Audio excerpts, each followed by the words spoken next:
We got some really great pictures. So I just want to preface this and say that, whatever we say, take what you like, leave the rest. We're not the voice of, the Bible or anything like that. It's just, and it's Speak for like yourself, Mira. it's like when you submit, you can submit to 20 people and all of them say no, or this will never get published, or blah, blah, blah, blah, blah. And then you get one and they say, I love this. It's really great. And then it's a huge hit. So it's such a subjective business, isn't it, Katie? Oh, definitely. And I would just say, what we're hoping to do is really just strengthen all of the pitches that came in. There were really great ones, and, even the great ones could use some strengthening. There are always ways to improve. So I think that's what we're going to be focusing on. Yeah, you got it. And pay attention to what we're saying for other people, because you probably are going to be able to abstract a principle. Something that we're saying for someone else can help you also to strengthen yours as well. Yeah, absolutely. And so I was going to do it random, and then I decided to just choose ones that were going to be the most helpful for the majority of people. So if you didn't get chosen, as Hillary said, learn from everybody else. And it wasn't necessarily because yours wasn't great, it was just because there was something else that covered similar issues or something like that. So let's get started. And thank you for joining us. So this one's from the lovely Karen Dean. Jessa Jean's clumsy klutziness causes much teasing at school. She is secretly, painfully jealous of brother Cade's and best friend Tori's athletic abilities. Defeated by a skateboard, then horribly embarrassed at the roller skating party, she wonders if there's any hope for gaining respect rather than ridicule. Surely she'll discover something to help her feel important too. So this is a great beginning. There wasn't anything horribly wrong, but I just condensed it and I brought just a touch more voice into it by using pacing.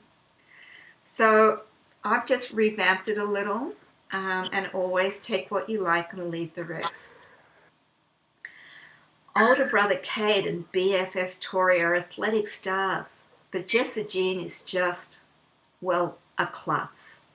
Constantly ridiculed at school, painfully jealous of those she loves, Jessa Jean wonders if there's anything she can do to gain the respect she so desperately craves. So it just amped up the drama a little, and then, I just had, but Jessa Jean is just ... well, a klutz. And so just playing with the pacing, just a teeny bit. As I said, what you had was fine, but these are just some suggestions of things that you might want to consider. Next up is the lovely Erin DeStefano. Twins Willa and Jake were always told... Are we going to go back and forth, Mira? I thought we were going to go you, me, Oh, let's do it that way. That's great. Yes, I like that. And one more thing, maybe it might be fun for us just to quickly say who we are, just in case someone's computers doesn't have our little name above our heads. Like yours, Hillary Homzie. Okay. Hillary, you're up. Hi, I'm Hillary Homzie, and I'm children's book author, and I teach at the Children's Book Academy, and I also teach at Hollins University in their children's MFA literature and writing program. Okay, do you want to do your critique, your first critique? Okay. So this is Chris's. Chris, and I hope I'm getting your last name pronounced correct. Shumat instead of Shumate. I wasn't sure whether it was Shumat. We've been Twitter buddies, tweeting with each other. So Chris, we really appreciate all your support for the Children's Book Academy. It's been amazing. Charlie is sitting at home while his dad goes on hiking adventures without him. So he confronts his dad about him missing out, only to discover that some trails are exciting, but others are better left untraveled. And Chris, I'm definitely hooked. I dad sounds like he's on a mission, and I'm curious how Charlie will fit into all of this. I love that we're going to get into nature and out of the neighborhood. It sounds like the trail holds some mystery. And I love the name Charlie. I think it's a really cute name. I think that I was just looking at this, and I've noticed that you're using a lot of verbs of being. So you have Charlie is, you have 2 more times, you have the trails are exciting and others are better left. So you've used the verb of being 3 times, and you could use these juicy active verbs instead. And so instead of Charlie is tired of sitting at home while his dad goes on hiking adventures, what does Charlie do at home? Does Charlie, I don't know, is he doing chores? Is he spending his time playing with Legos? Obviously, Legos is a trademark term you don't want to use, but just giving you an idea of what he's doing. And also, you say that, sitting at home, I realize is an expression, but generally kids who are 7 and 8 or 6 don't sit too much. So it doesn't really seem developmentally appropriate, even though I know what you mean. Also, you say that he confronts his dad, and to me, the idea of a confrontation with parents seems like it's something we would find in older YA YA or older middle grade. A confrontation sounds like a lot of talk versus action. So instead, I'm wanting to, to kind of get a feel of that action. Does he sneak, slip, scurry into the back of his dad's truck or van? And also, this is just something for all of you guys to think about. And believe me, I do this too. But words like interesting and exciting, I think, are placeholders. And what they are is they are placeholders for you to show us something exciting, for you to show us something interesting. So how could you show us something exciting or interesting instead of telling? I think that you have, a great idea. I love that it's hiking. I think just making sure that you are more specific and you show us, you can get us there. Awesome. Okay. So I'm Katie Carella. I'm a senior editor at Scholsatic, and I oversee Branches, our early chapter book program. So today I'm excited to be here. Thank you again for having me. And I will just dive into the first one. So the first pitch that I have is from Clinton Hobbs. I'll read it all the way through first. Trixie Mayweather is every teacher's pet at the mysterious St. Genius's School for Geniuses, until a new student named Truman Rex Noggs takes her place. He is a brilliant oddball prodigy who is half her age and happens to be the beastly pest named T-Rex that she had to babysit all summer. Will they become enemies or best friends? So I thought that the names in this were really unique and fun and left me wanting to know more about who Trixie and Truman are and how they're connected to each other. The most interesting part of this pitch to me was the mention of the St. Genius's School for Geniuses. And I'm sorry if I'm reading that wrong. It might be St. Genesius's School for Geniuses. I'm not sure if that was a typo or intended, but I'm really curious to know more about this school. And I was sort of confused. In the first line, it says, Trixie Mayweather is every teacher's pet, until a new student takes her place. So just the wording of that, I was sort of confused whether she left the school or whether someone else became the teacher's pet. So I would just recommend kind of rewording that line so that is clearer. I also was trying to figure out what format and what audience this would fit into because it was hard to tell what age the characters are. It says that Trixie, the only reference we have to age is that Truman is half of Trixie's age. We don't know how old Trixie is. So I'm wondering if Trixie, since she was a babysitter, I'm guessing she's over the age of 13, so maybe this is a YA novel. I'm not really sure. But I found myself really intrigued by the school and wanting to know more about that. So I would ask that you expand on that and explain a little bit more, or tease a little bit more about why these two characters are connected if they are so far apart in age at the same school. Terrific, thank you. Okay, so I'm up, and what I'm going to do is I'm going to have a timer with each of us. Hillary, you hear that? Where we have 3 minutes each. And Katie, when you speak, I want to ask you if you can put on a theatrical man's voice to make your voice deeper so that it projects a little better. Okay, I'll try my best. Good, good, good. Katie is so game. I love Katie. Okay, so next up, I'll do the same thing. This one is from Aaron DeStefano. Oops. Twins Willa and Jake were always told, Appalachia is full of mystery and magic, but when they are sent there to live with their grandmother, all they can see is a boring summer ahead. Then, folk tales they were told as bedtime stories start coming to life, and the twins must face that magic is real, and for better or worse, they are stuck in the middle of it. And here's what I wrote. This sounds like it could be really fun and has great common core connections. Here's my minor tweak. An Appalachian summer with Grandma Heckett looks like it's going to be painfully boring for twins Willa and Jake. But when Grandma's folktales start coming to life, will Willa and Jake be able to face that magic is real, and for better or worse, they are stuck in the middle of it. So, as Katie was saying, when you do a pitch, what you're doing is you really want to intrigue the person who's hearing it so that they're compelled to want to learn more. So that's what I tried doing a little here. I think you've got a great topic here that could be really cool. People are fascinated by places like the Appalachian Mountains.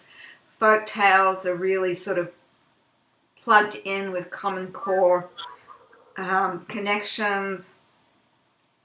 I gave Grandma a last name, Grandma Heckett. I don't know why, but I just thought it sounded cool. You can do whatever you like with it. These are just ideas, you know.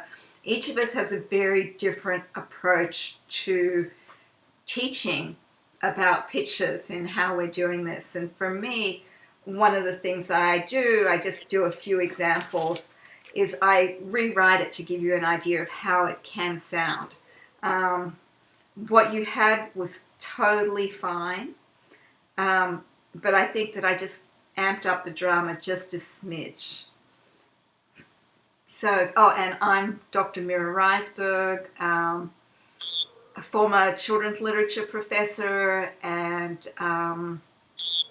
what am I? Award-winning illustrator and writer and former literary agent, former a lot of things, and director of the Children's Book Academy, where I love teaching, as a bunch of you here already know.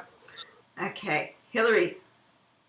Yeah, but as you guys know, all that former stuff, you know, is good, especially when you're a writer. You can use all of it. Yeah. And an editor too. I should point this way. This way. There you go. So this one is Jill Siegel, and Jill's pen name is Jill Dana. And this one is called Bruce and the Wildflower. Bruce and the Wildflower is a story about Billy, a wildflower, who finds unexpected friends and rises above his narrow-minded floral neighbors. A grandmother, a show dog, and a garden set the scene for an uninvited visitor who shakes up their scheduled, structured lives. How will Billy survive gardening day, the day when Grandma pulls the weeds? Will Bruce help? And first of all, I have to say that this is very fresh. I've never seen a chapter book about a fictional chapter book about wildflowers or flowers of the stars. That's something that I personally haven't seen. It's an opportunity to get in a lot of STEM, and STEM is science, math, engineering, and I'm forgetting the technology part, that's the T, and math, and probably definitely science and math for sure. And that's a real bonus, I think. I just had a bunch of questions for you, which is, I think it's a little bit unclear in the pitch why it's dangerous. I understand if Billy were a weed that it would be dangerous, but some gardeners love wildflowers and won't weed them, while others do weed wildflowers. So I'm not really sure what's at stake, because I'm not really sure that grandmother is going to weed Billy. And the title of the book is Bruce and the Wildflower, and to me that implies that Bruce is the protagonist, but instead we know that Billy is the protagonist. So I would expect it to be, Billy and Weeding Day or something like that. Usually that first name in a title is going to be the name of your protagonist. And you mentioned at the end, will Bruce help? And I have no idea who Bruce is. So Hillary, Hillary, you got 45 seconds, 42. Okay. And I want to know who Bruce is. And my worry when hearing this pitch is that Grandma seems to be the one doing the action, which is weeding. How can a flower who can't move be active? Perhaps suggest the rules of the magic. Also from the, and so maybe in your world, flowers can move, but I'm not really sure. It's really important that your main character has agency. That means that they're able to create the action. Right now, it seems like Grandma is the one doing the action. So that's just something to think about. And you may have figured that out, but from that pitch, I'm not quite getting that. But love the freshness. Okay, the next one that I have is from Allison Donahue. So I'll read the pitch. Ellie has prima ballerina dreams, but her parents' decision to leave the city for an organic farm in Maine has her in a tizzy. Now she's wearing work boots instead of ballet shoes, managing a flock of misbehaving chickens. With a new friend, a cranky pig, and a resident ghost, Ellie learns that farm life is never dull. So I found this pitch very entertaining. I particularly liked the second line. I thought it was a really cute visual of Ellie wearing the work boots instead of the ballet shoes. And the misbehaving chickens implied to me that there was going to be humor in this proposal. So I really liked both of those elements. What I would recommend is in the first sentence, I found myself wondering, why does Ellie's move to Maine mean that she has to give up her dream of being a ballerina? Do they not have ballet classes there? Do the parents say she can't do it anymore? I just wasn't totally clear on why those two are connected, and I felt like if the focus of the proposal is her having to give this up and then be okay with farm life, that the first sentence might be clearer if it were more like Ellie dreams of becoming a ballerina, but her parents' decision to leave the city for an organic farm in Maine, puts a stop to her training. Or something connected. I think that in a tizzy seems a bit too vague and less connected to the main problem in the beginning of your story. I also found myself wondering about the pig and the goat. And when I first, read the pitch, I had thought that Ellie was that basically this would be a realistic girl story. And when I got to the pig and then the goat, I found myself wondering if the pig would be a talking animal in the story, and also, the ghost throws another element, the supernatural, into it. So I think it should just be clearer overall in terms of what tone you're taking and where you're going in the category in terms of the overall story. Cool. And 29 seconds to spare.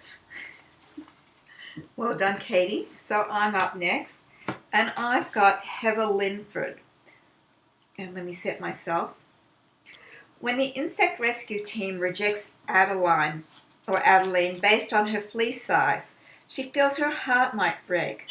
New opportunity arises, however, when a trapped princess, a greedy spider, and a narrow-minded beetle threaten the entire insect kingdom. It just might be that a flea has all the skills necessary to rescue the princess and save the kingdom. Heather, this sounds like it could be really fun, except I got a bit confused about having the word kingdom twice. So I hope that what I've written here helps. All is not well for Adeline, the smallest flea in the land. After the heartbreak of being rejected by the insect rescue team, Adeline must battle a greedy spider, match wits with a narrow-minded beetle, and save a trapped princess all on her own. Can the littlest lonesome flea do all this and save her world as well? Katie, you look worried. Sorry, I just saw you can read comments on the side of this. I'm sorry. Good. Wasn't anything I was saying. No, I'm sorry. So I like the sound of an insect kingdom, which is cool for chapter books, absolutely, and even some middle grades. I think William Joyce has a middle grade insect world book. But if you're using the word kingdom in two different contexts, and when you write, especially in something as succinct as a pitch, you want to avoid using the same word twice if you possibly can to show your skill with language. And so I use the words world, land. I don't think I even ended up using kingdom. So when you redo it, you can put the word kingdom in there somewhere. But just use it once and be really clear if you're talking about the insect kingdom or if there's a larger kingdom as a whole. So that's it. Heather, I hope that's helpful for you. Heather, you also might want to check out the Hector Fuller series. It's a young early chapter book series set in the insect world too. You might want to take a look at that one. Oh, good. It's always good to see what there is that's out there, and then try to write out of the crowd. Like, how is yours going to be different? And that's true for everybody. So this is Mira Foster, and her pitch is: Anna's brothers leave her behind to go treasure hunting again, but this time she refuses to be left out. Anna borrows a few of their maps and packs her wagon with the essentials: her robots, marshmallows, camping gear, basically everything she'll need to charm guardians of treasure, guardians that might be a teensy bit dangerous. And I have to say that treasure hunting is a great topic. I know that having scavenger hunts in early elementary school is very popular. There's also geocaching, so it's definitely in the air. I think that's a great idea. And I love that Anna, or you might say Anna, depending on what part of the world you're from, has a robot. I had some questions for you. I was a little unclear whether this is science fiction or fantasy, or perhaps science fantasy. At first, I thought it was set during the Wild West, or because you have a wagon and the camping equipment. And if it's another world, I want a clue right away. For example, because we have robots, so that to me sets it in sort of into the future, or at least an alternate present. And so maybe in a world where kids have robots, there'd be jet-powered wagons instead. Also, Guardians of Treasure sounds very fantasy, which I wasn't prepared for. If I knew that Anna was a pirate or an elf or a memory keeper or something that implied fantasy, then maybe I would get it. Is she a mermaid? And by the way, I'm not telling you to make Anna an elf or a mermaid or a pirate or a memory keeper, but I just want some clue into a little suggestion of world building. She could be a Pegasus, she could be human, but something so that I know I'm in science fantasy. And some little clue maybe about the guardians. Are they giant owls? Are they spirits? Are they aliens? Just some little hint so I understand this world better. And what about tightening and using some stronger verbs? You have Anna's brothers leave her behind to go treasure hunting. Maybe instead of leave her behind, what if it was Anna's brothers ditch her? Maybe a little bit more informal, fun language. And so I just think clarifying the world building will be super helpful, but I'm very intrigued. Okay, so the next one that I have is from Leah Leonard. I'm sorry if I mispronounced the name. Cade, Nacho, and Arizona discover that killer zombies from Mars have invaded their quiet town of Happy Valley. Can they save the world using just their extensive knowledge of aliens and zombies, a huge stack of comic books, and everyday household items, and still get their homework done in time for their test tomorrow? So this is a really exciting pitch. Zombies are definitely a trend right now. I don't personally watch Walking Dead, but I hear all about it. Everyone is always talking about it. I have some questions on this one. My first question, actually, I was wondering if all three of the characters were boys. I wasn't sure if Cade and Arizona, I feel like those can also be girls' names, and I just was curious. So maybe there's a way you could work in if it's a band of friends. I'm not really sure, but I found myself wanting to know more about that. In terms of the language in your pitch, the first sentence I think is great. It really puts out exactly how things are starting. The three main characters make this big discovery. And then the next sentence, I wanted to see it broken up a bit more. So you could really emphasize each of the different parts that was happening there. The everyday household items stood out to me. I wasn't sure. I feel like there's probably a more exciting spin you could put on that, even if it's, they use, I don't know, what would you use, like a chair in battle or something, some way of showing more what you mean by using everyday household items in this battle. I also was wondering, instead of the one long list of these things that they're going to be able to use, maybe each of the kids has a specialty. Maybe, Nacho has this extensive knowledge of aliens, Arizona's obsessed with comic books about zombies, Cade just builds wacky things and that's how he uses household items, or whatever it may be. I found myself wanting to have those elements broken up so they could each feel more unique and exciting. And my last comment is, I love that you end with a question. I love when pitches kind of leave you wanting to know more.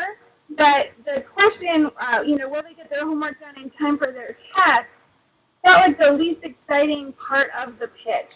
If it is a really important test, it may be helpful to set that up in the beginning and then end with, will they get things done in time for the test?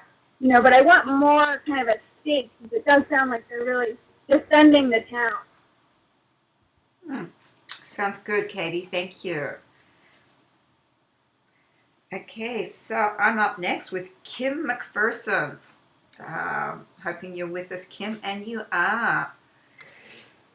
Jubilee is a witch, but doesn't know it. Her three older sisters want to keep it that way. When Jubilee discovers a love of ballet, her sisters know where her magical talent comes from.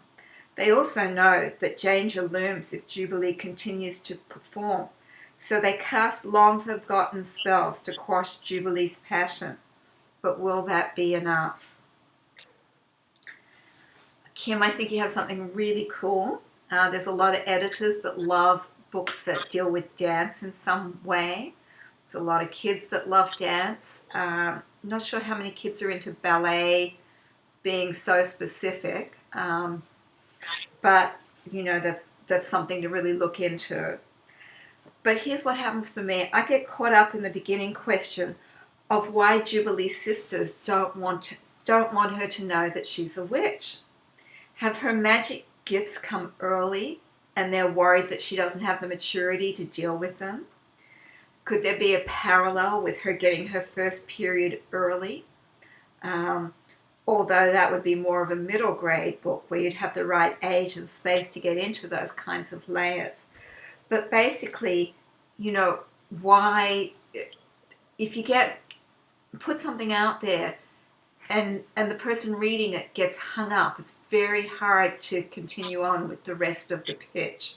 And so right away I was just like, why? Why don't they want her to know? So you need to address that early on in the game. And then finally, and then I wanted to say, could one of the long forgotten spells go awry, to add like another subplot and just have it be more, bring in more fun things that happen with the spells. And then finally, I got confused as to whose point of view the story is coming from. Is it Jubilee's story or is it her sister's story? So as I'm reading it, it sounds more like it's the older sister's stories. So you need to clarify this and really get your point of view down. And I just want to say, I'm all about the middle grade course at the moment because that's what's coming up for Hillary and I, and we're really super passionate about it. And we can also mentor students individually with that. But I wanted to suggest that if you did go middle grade, what you could do is you could alternate chapters from the point of view of different characters in the book, which is going to be a little confusing for the chapter book age.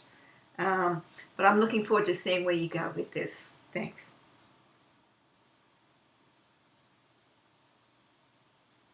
Hillary, your sound is gone. What happened? Oh no. Okay. Oh no. Hillary, it's time to get Matt. No, we can't hear you. You want me to? Yeah, I'll go next, Yes. and we'll come back. Yes. Okay. Okay. So the next one I have is from Alice Faye Duncan. It's called Molly Pepper and the Crumb Snatchers: A Survival Guide for Kids Who Live with Baby Twins. And here's the pitch. Molly Pepper lives in Memphis. She can see Graceland from her back porch. Molly was an only child for 7 years. But now, her mama and daddy are also proud parents of baby twins. How does she learn to live with busy, intrusive twins? Molly cannot find helpful books on this subject, so she writes her own survival guide. So I thought this was a really unique pitch. I've never encountered a proposal that's a survival guide for this age group about having younger siblings. I think it's really unique, and I feel like you probably have done your homework in terms of what else is out there, because you do definitely have a hook, I think, with this overall concept. So what I would say in terms of suggestions on how you can strengthen your pitch is, I found it really intriguing that Molly lives in Memphis and that she can see Graceland from her porch. But I was curious how that kind of contributed to her life before the twins arrived. Because I want everything that's in the pitch to feel relevant to her experience and to why she started this survival guide.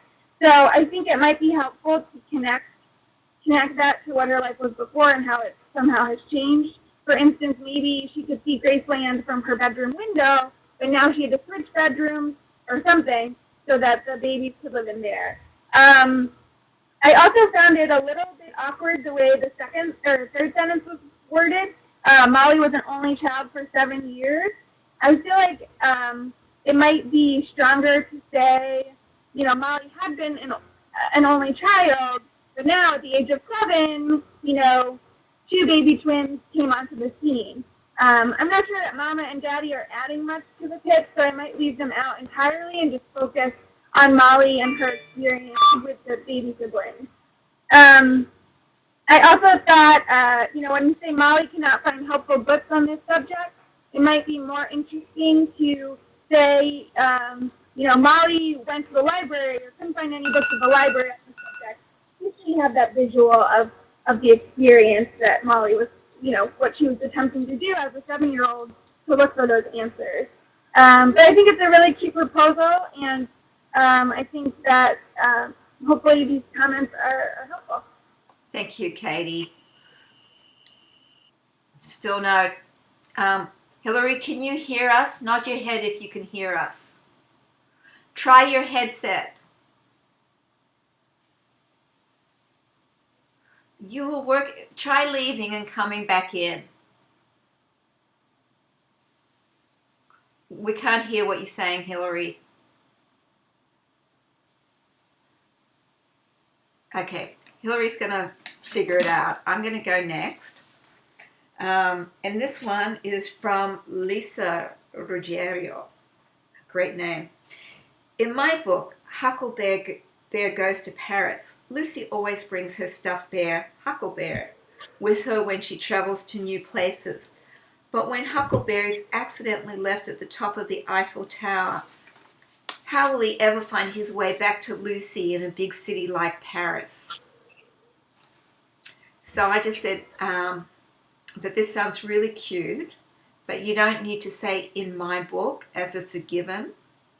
One of the things I should have mentioned to you guys all is to include your title, and that doesn't count as your 60 words. And when you actually do the real pitch to Katie in mid-March, do include the title along with your 60-word pitch.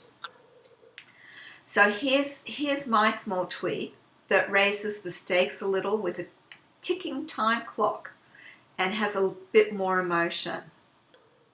Lucy loves her stuffed animal Hucklebear more than anything in the world, and Hucklebear loves her right back. But when traveling in Paris, she accidentally leaves him at the top of the Eiffel Tower. How will Hucklebear find his way back to her before Lucy's plane leaves for London and both their hearts are broken? So I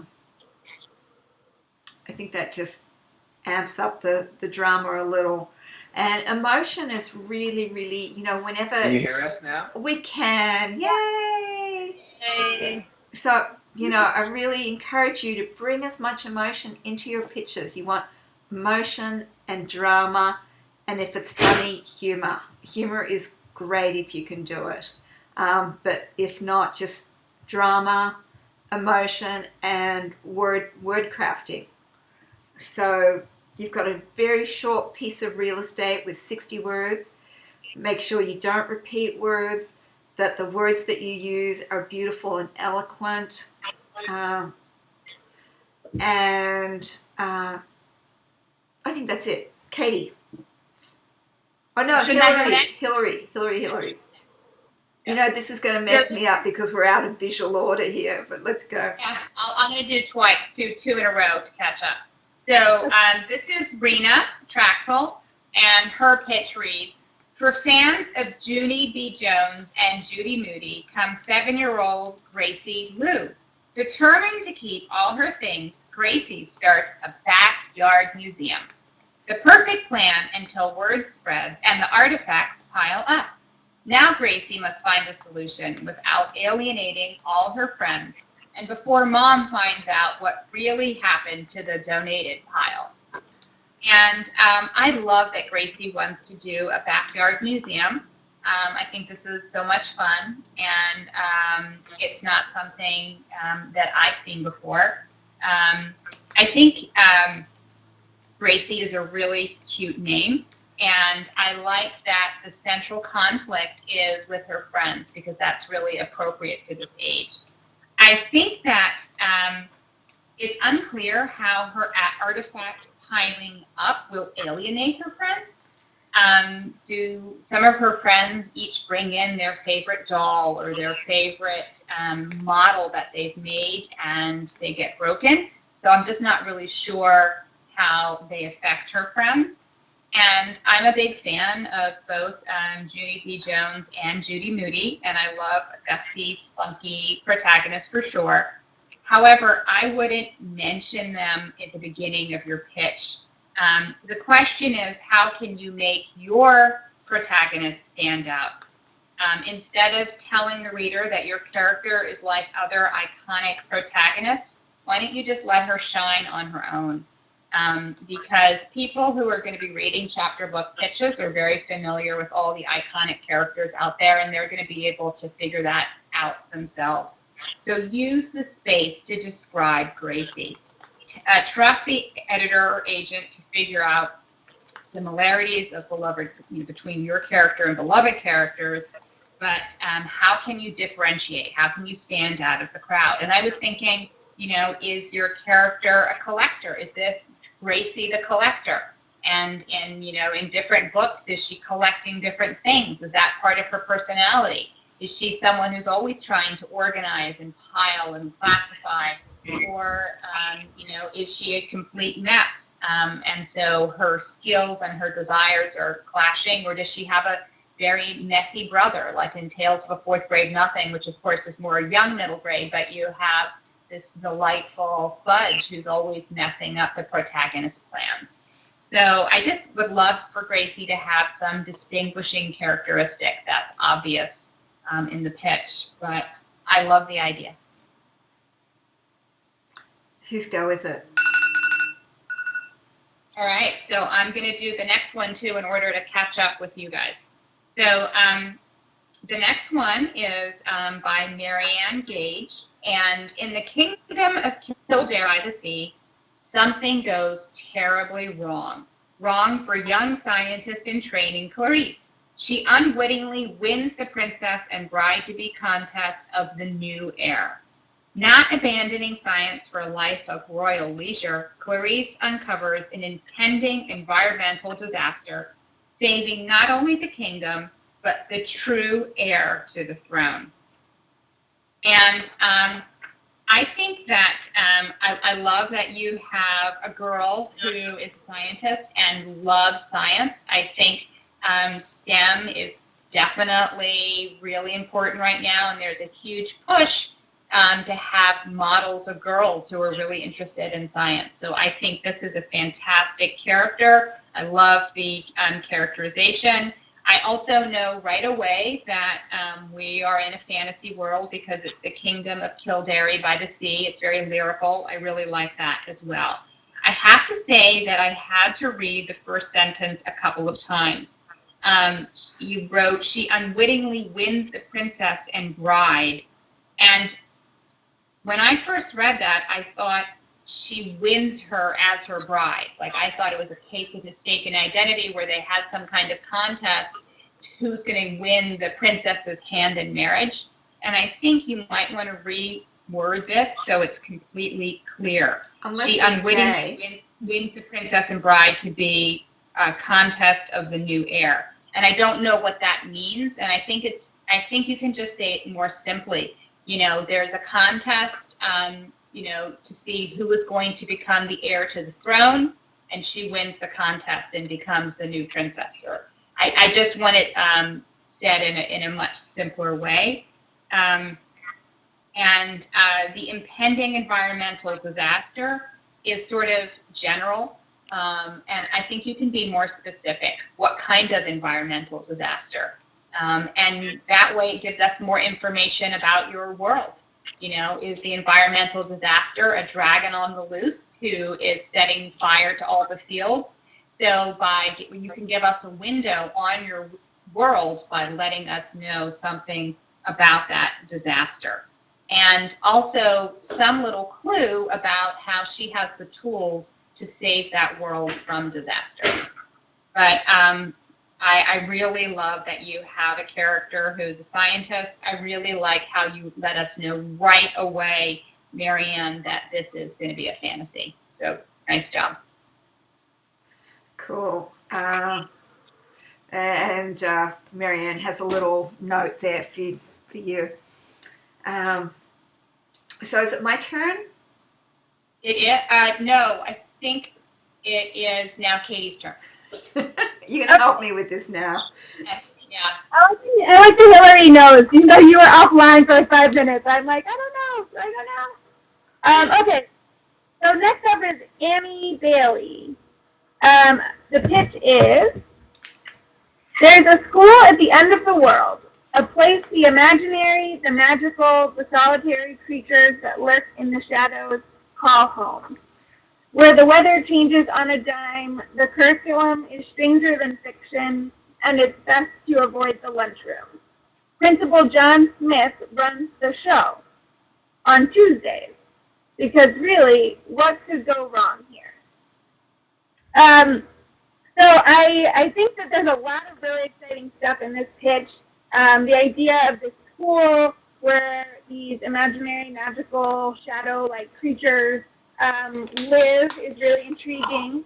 I also was interested to know about the curriculum and the weather, so I think you did a good job really just dropping hints of things that are going to be explored in the story.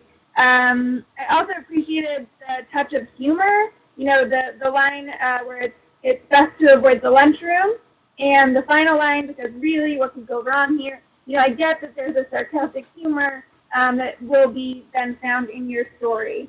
In terms of strengthening it, I did feel a bit confused about who your characters would be in this story.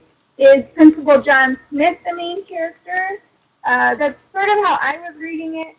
I'm not sure if that's the case or if these creatures would be the main characters. I also would recommend in your first sentence, the first sentence said there's a school at the end of the world. I would recommend clarifying that it's a boarding school, because I was thrown off the first time I read the second sentence, saying that all of those creatures call this school home. So I wasn't sure if they were the students at the school or if they just were kind of haunting the school where other students, were attending. So that was a little bit confusing to me. And as with every pitch, they really are our impressions of them really are subjective. But personally, the third sentence in particular, I would prefer if it were a complete sentence. It sort of was tricky to figure out where my intonation should go when I was reading it, even just reading it aloud now, where the focus is. So I think there's a lot of really intriguing stuff here, but I would want more information about the characters, and I think that also would help in terms of clarifying who the story is for. Because if the main character is the principal, I would guess it's a YA, but I need more information from this pitch. Okay. Who's next? You are. Okay. Yeah, because I can't do it. If it's 1, 2, 3, I can handle that. But I go after Katie. Okay, I go after Katie.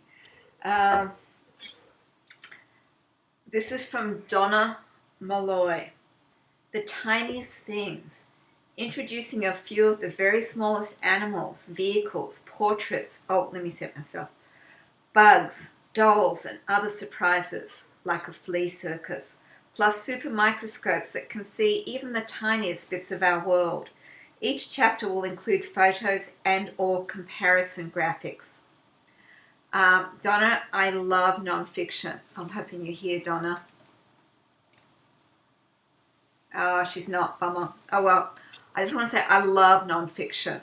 And this sounds great. It's a really great concept. I'd amp up the drama and fun just a smidge.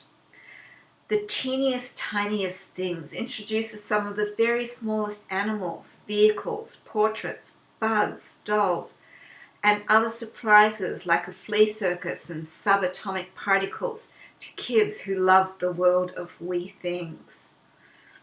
Okay, and then I would also put nonfiction chapter book or middle grade. Personally, I'd love to see this expanded into a middle grade so you get more pages, deeper ideas, and bigger images in color, which you don't usually get with chapter books, though they do at Branches, but Branches doesn't do nonfiction. It sounds great. I love little things. I love nonfiction. I think you could have a great audience for this. I did a little research on tiniest things or smallest things, and there's just so much fascinating stuff out there that I think you could do something really stellar with this. You don't need to mention that each chapter will include photos and or comparison graphics because that's a given. And instead I would take that real estate and just, focus on how fabulous this book is and how it's going to really, intrigue kids who do love small things. Because they're small themselves, and it's just fascinating. I mean, I'm small, so I love small things, but you guys are not so small, and you probably love small things too. So I think it's just a really good subject. With chapter books, you're usually limited to a smaller format. So for something that's like nonfiction, and someone like Chronicle Books would love something like this. So if you're up for the wild ride in the middle grade course with Hillary and I, we'd love to have you. But if you go chapter book, I'm sure that would be fabulous as well. It's just a great topic, and I hope my little tweak is helpful for you. And Katie, did you type up your notes? Did I type them? No, I have crazy scribbles all over. Okay.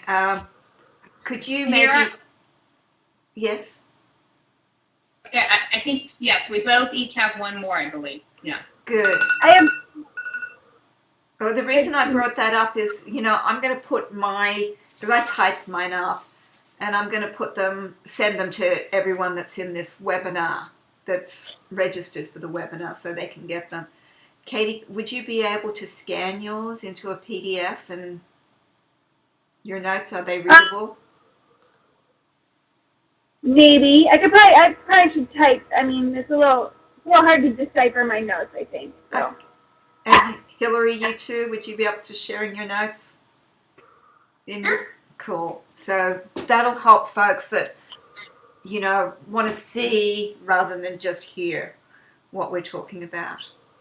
Miss Hillary, I believe you're next. Yes.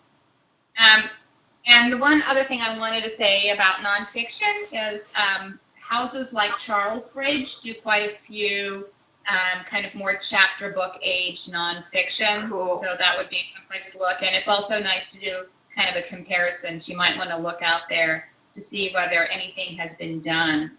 But nothing comes to mind. So I think that's a really great idea. And this pitch is by Carlene K. Ryan. And here it is. Ancestry.com should meet Katie. Katie loves spending time and adventures with her 96-year-old great-grandma Darlene and her grandma Kay. The stories that Katie asks for when she visits each grandma definitely place leaves on the family tree, not just names. Laughter, amazement, astonishment, wonder, surprise, a few tears, and lots of love. What's a sixth grader supposed to do but go back for more? And Katie does in each chapter. And so, first of all, Carlene, this is such a fresh idea.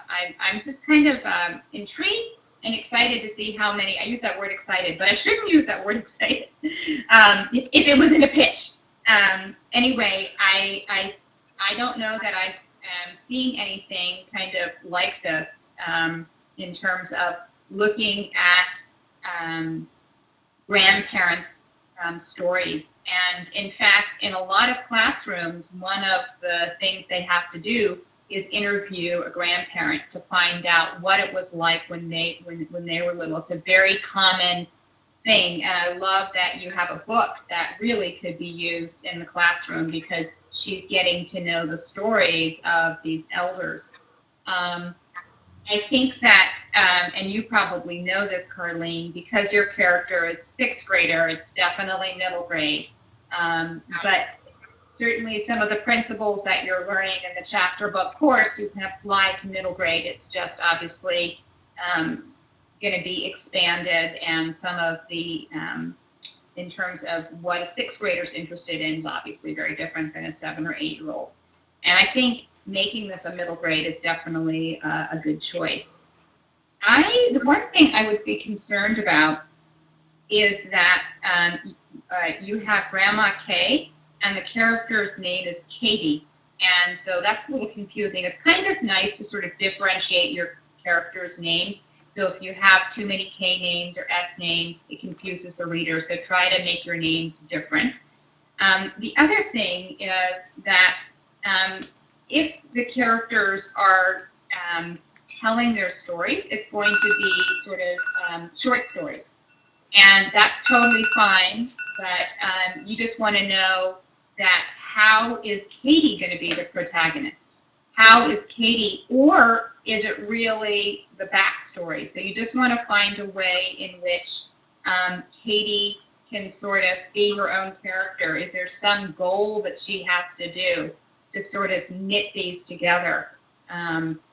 You may want to look at something like Amy Tan's Joy Luck Club as a model. That's obviously for adults, but that's a book where we're gathering stories of elders, and yet the protagonist is still very much part of the plot. So I might read that to sort of help you out there, but love this idea. Thank you. Miss Katie. Okay. Am I up? So my next one is from Wendy Kitt. It's called Morse Boy. When his science project goes awry, 8-year-old Mortimer Murphy becomes a mouse, scurrying between the walls of his home with 22, a mouse on the lam from his father's lab.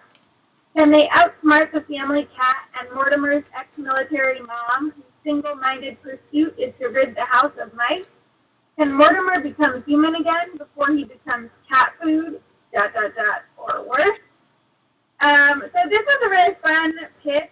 It brought to mind Roald Dahl's Witches. That was a favorite of mine when I was a kid, and I could see lots of really tense moments in a story like this because mice are so small and vulnerable, and I think it's a great setup and a fun premise. In terms of the pitch wording, I love that you put out in the very beginning that the character is 8 years old. So I had a really clear picture of who the audience for this would be in terms of early chapter book format. What I would suggest is that you pull out the introduction of 22, the secondary character, so that it's its own sentence and has its own moment. It feels sort of thrown into the introduction of Mortimer. So I'd rather kind of let that moment shine on its own so it doesn't get lost. I also was curious, it was a little bit confusing whether 22 had escaped from his father's lab or whether he had escaped from Mortimer's father's lab. So I would just reword that slightly so your meaning is clearer. I found myself curious if there would be humor in the story. I think that there would be based on the last sentence, but and I think the ex-military mom, like there's definitely the opportunity for a lot of humor there with her chasing this mouse around the house. But you could add a bit more of a tone to the pitch that implies whether humor would be a part of the story. I also was wanting to know if this could possibly be something that turns into a series. I think the question of can Mortimer become human again made me think maybe this is a one-off story. Maybe, he gets turned into a mouse and then the story arc is him trying to become human again. Which it may still be, and it could still be a series if he then uses that same capability in each story to become a mouse. That's just something I was curious about. But I think it sounds really exciting, and if you haven't read Roald Dahl's Witches, I encourage you to read that. It did a great job of keeping me on the edge of my seat. So. Lovely. So next up I've got Yvette Pomper, who is pretty wonderful. So here's what Yvette wrote. Magic, the ocean, and items washed ashore take orphans Cornelia and Benita on a swashbuckling adventure aboard a pirate ship. Daggers, walking the plank, and a famous girl captain set sail to returning the treasure. Accompanying their adventure is a golden retriever who wears a shiny gold key around his collar, the key that may get them back home. I love the sound of this, Yvette, and it provides great opportunities for vernacular language. So here's a little tweak that I did. Shiver me timbers! Orphans Cornelia and Benita are on a swashbuckling adventure. Oops. Let me start again. Shiver me timbers! Orphans Cornelia and Benito are on a swashbuckling adventure aboard the pirate ship Pearl. As they set sail to return a plundered treasure, dangerous daggers, the threat of walking the plank, and a famous girl captain await. But what is that mysterious key hanging from the ship's golden retriever's collar? And can it help them get back home? So just a little more drama. You know, when you've got a sentence like daggers walking the plank and a famous girl captain, that's not a beautifully constructed sentence, because the daggers are not setting sail, nor is walking the plank. So you just want to really dissect every single sentence and read it to other people as well, because we understand things in our own head, but it doesn't necessarily make sense to anyone else. I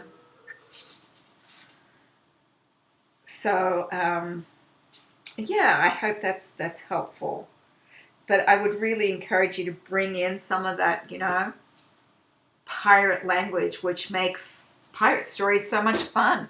And if you're writing a story about a cowboy, use cowboy language. Or there was the Kingdom of Kilkenny by the Sea, which was that it, Hillary? It had a little bit of a Irish sound to it, so you could bring in Irish vernacular language, and those kinds of things contribute to voice and character and make it so much more fun whenever you can do that. And once again, it has common core connections when you use idioms and sayings like that. So I hope that's helpful to you, Yvette, and I'm super happy you're in our middle grade course with us as well. It's very cool. Do either of you? I have one more. I do have one more. I didn't think I did, but so we each have one more. And Hillary, I just kind of wanted to add about sort of regionalisms and dialect and idioms. I would say sometimes in really super early chapter books, when children are newly minted independent readers and their reading skills in terms of decoding's not quite there, that sometimes if you use too much dialect, it can be tougher. But for an older chapter book, kind of verging into early middle grade, definitely not an issue. I'm sure Katie would have some thoughts on that, but that's just my observations. Good. So Hillary, we're already over time, and we want to make sure to leave time so folks can ask questions from Katie. Yes. So this one is from June Smalls, and this one is, Andy lives at the zoo run by his father, and he's excited that other kids are moving in with their veterinarian mother until he realizes they are girls. But there's no time to worry about crushed dreams of skater buddies. Andy and the new girls must work together to help save a baby marmoset that refuses to eat. And first of all, June, this is a great setting. And there's just so much opportunity for to get science in there. And I know that animal reports are really big in the younger grades. Usually kids' first reports that they write are animal reports. I think it's really fun that Andy lives at the zoo. It's almost a fantasy. A lot of children at this age have a fantasy of becoming a veterinarian or living or working in a zoo. So I like that you're living out a fantasy. And I know at this age, there's a lot of, you see sometimes pet rescue books. And I like how this is a variation of a pet rescue book, but it's set at a zoo. So, but it's nice that you do have the vet character. I had some questions, or thoughts. I think it's a little unclear why it's the job of young children, to save a baby marmoset versus adults.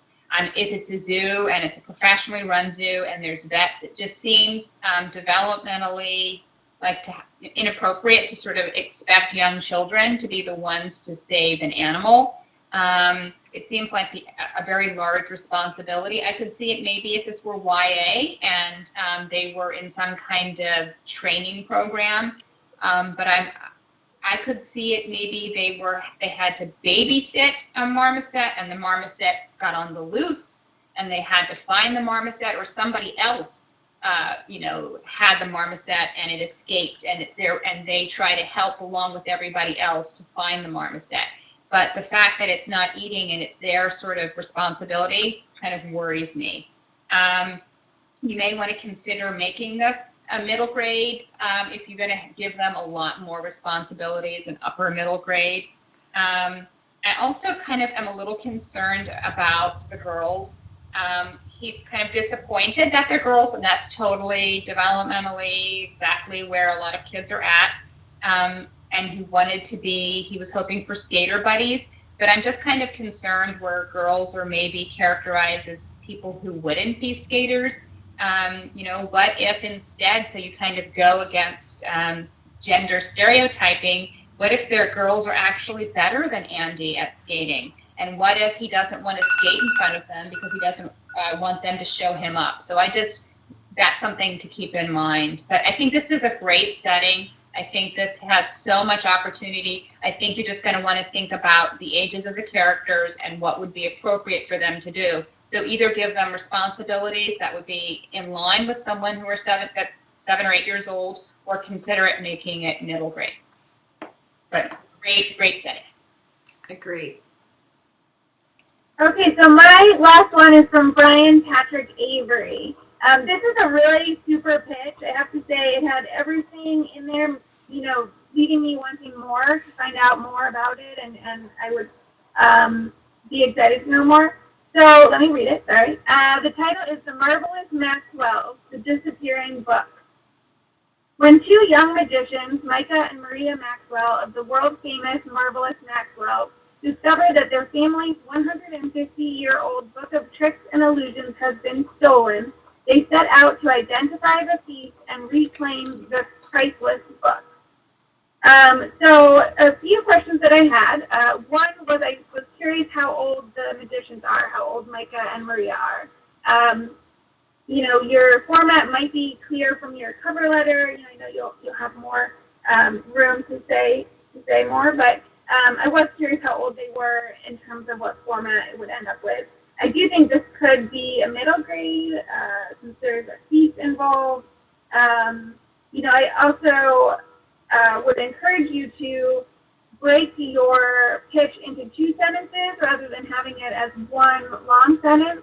It would just make it a little bit easier, a little more digestible to pick up on the important points. But in terms of the trajectory of your pitch, I think you really give us a great overview. You present the characters really clearly, and the problem is very clearly presented. The other thing I would encourage you to do is to add a line at the end to have some sort of leading question. Is there something about the thief's identity that is going to be really exciting? Is there a grand plan that the kids can discover in the end? I want some big drama moment right at the end of the pitch. But I think it was great. Thank you. Okay, so my lucky last one is from Angie Chan. For every girl who's been told no because she's a girl, enter 9-year-old Mo, a headstrong taekwondo black belt auditioning for a role opposite her martial arts movie hero. The catch? They want a boy. Mo transforms herself into a boy and defies all odds to win. But what happens when she is caught? Is her dream knocked out? So here's what I said. Hi, Angie. I don't have much to say with this because I think it's already pretty terrific. But I would clarify that she's not magically transforming earlier on. You've got to really watch the multiple meanings that certain words have. Here's my wee tweak. For every girl who's been told no because she's a girl, enter 9-year-old Mo, a headstrong taekwondo black belt auditioning for a role opposite her martial arts movie hero. the catch, so that's all yours. They want a boy. When Mo disguises herself as a boy, she defies all odds and wins. But what happens when she is caught? Is her dream knocked out? So I just basically changed the word transforms into disguises. And then that makes it really clear that she's not, a trans kid, or that she's not magically transforming, or just being really very clear and very specific about the meanings of words that you use. But I thought it was a terrific pitch. I really liked it, and think that it has a lot of potential. So, yay, Alison, we're excited about having you in the middle grade course too. We've got so many golden tickets in it and amazing contributors. But you're also going to love the chapter book course as well. And, it's a little hard talking about middle grades with Katie here, because Katie's like the queen of chapter books. And you'll love Katie in the chapter book course as well. She gave a beautiful interview. So I'm sure you all have questions for Katie or Hillary or me. So go for it, gang. We've got Katie officially another, how much longer? 6 minutes.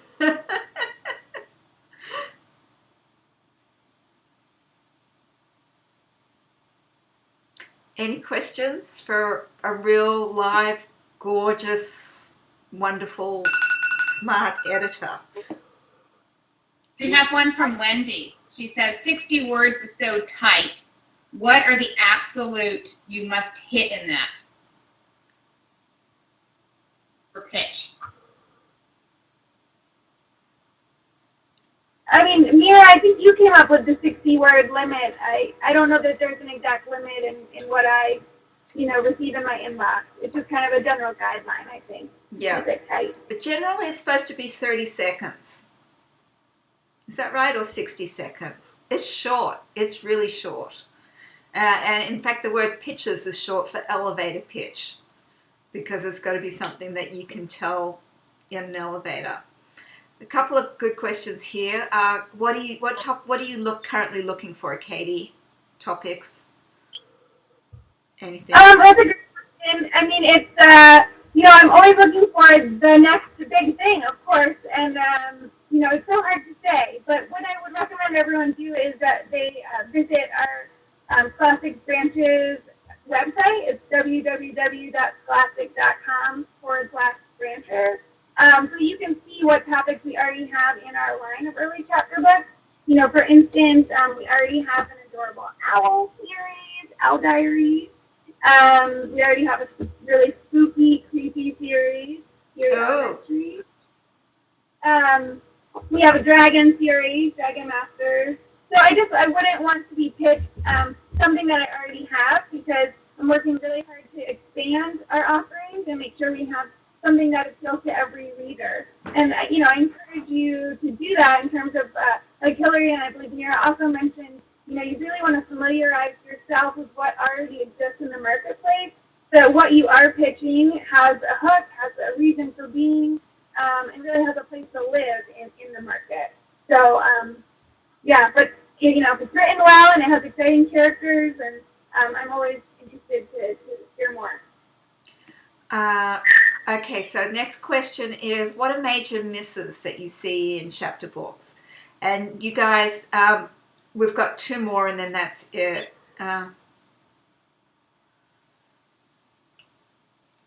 Because we've only got 3 minutes left. I'm not sure what that question means exactly. What are major misses? So say someone pitches you, what would put you off? If it's not, in terms of early chapter books, it's really important that the main character be relatable and that the series be character driven. So, something that isn't clearly focused on a character or a group of characters would maybe put me off. I also, in terms of the line I work on specifically, everything that is in it is a series. So if I were pitched something that wasn't, conceived of as a series, then that would also turn me off to it. And all of the stories in the line have to be really fast-paced, exciting stories because we're trying so hard to hook those newly independent readers. So they really need the cliffhanger, chapter endings and those page-turn moments of excitement to keep them going all the way to the end. We really get so much fan mail from kids, parents, teachers, all saying, the same thing, that Branch's books have really turned their children onto reading and been the first books that they couldn't put down. My favorite piece of fan mail was actually a parent who said, his kid wouldn't stop reading in order to eat dinner. And he was like, I can't get mad at him because he wants to read, but he really needs to come to the dinner table. So I think that's really what I'm always looking for is a book that you can't put down. So. Okay. Someone wanted to know about comparison pictures, like vet volunteers meets a younger crowd. How do you feel about comparison pictures? I think Hillary kind of addressed that a little bit earlier on, but Katie, do you have any words about? Yeah, I think using a comp like vet volunteers, I see in the comment that they wrote, pitch a comp like vet volunteers to a younger crowd. I think that's a good comp to use in a pitch or in your cover letter probably. But, I'd stay away from comps that are unrealistic. I wouldn't say this is like Harry Potter, or this is like The Hunger Games, or this is like Twilight. I'd stay away from things that, really are anomalies, bestsellers that we can't predict. But I think something like that, volunteers, or if you were to say, I think one of the pieces we had today compared the characters to Junie D. Jones, like that's helpful.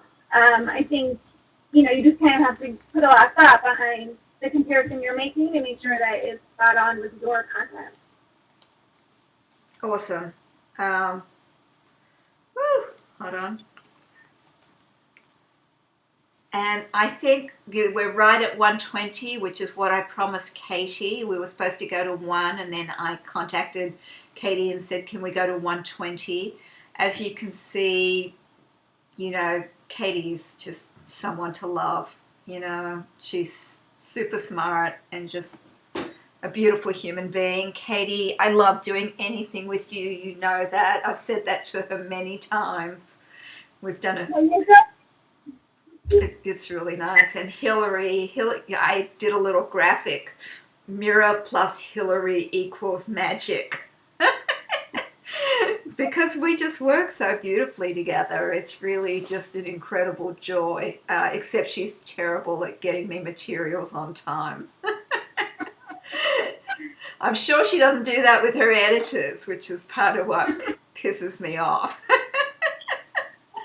Well, it's because she's like me. She just goes overboard in really doing the very, very best that she can and giving as much as she can. And, we've got this middle grade course starting in just a couple of weeks. And for week 1, Hillary sent me 52 pages. And then I get to edit it all down, and it's like I make it into worksheets and handouts and do all this stuff that I was not supposed to have to do.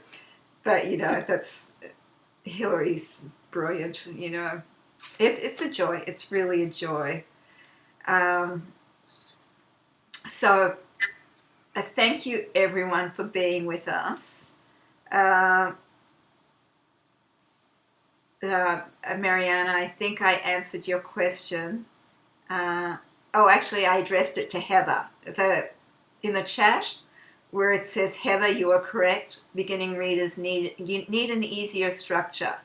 You want to make it so it's easier for them to follow, and save all your fancy stuff for having a really, wordplay and fun and drama and all the other things, but keep your structure a little more linear if you can. Quentin, that's very sweet. Hillary, you got a nice compliment from Quentin then. And, you already said thank you. thank you, Erin. It was really a pleasure having you. Yeah, I had a great time. I love doing these webinars, and in the middle grade course, we'll be doing them every week. And two of our webinars we're going to have, like this one with Katie. One's with an editor from Aladdin, Simon and Schuster, and the other one is from one of your comadres over at Scholastic, which is Emily. Oh, what's Emily's last name? Seif. Oh, great. Yeah, she's fabulous. I know she is. She's super smart and really wonderful. You know, you guys have some awesome people there, and we even have an interview with, I think she's your vice president, Andrea Davis Pinkney. Yeah, she is one of them. Yeah, she's contributing to the course as well. It's going to be extraordinary. And anyway, there it is. We'll be posting the notes sometime this week after I get them from Hillary and Katie. And thank you all. And thank you, everybody, for submitting your pitches and being open to the feedback. I think, it's always scary to have everyone weigh in, but I do think that we had some great constructive comments, and hopefully these all make your pitches even stronger and put you on that path to publication. So Yep. Good luck. And also hopefully clarify a little for you what you're doing. Like, whose point of view is it? Is it the sisters?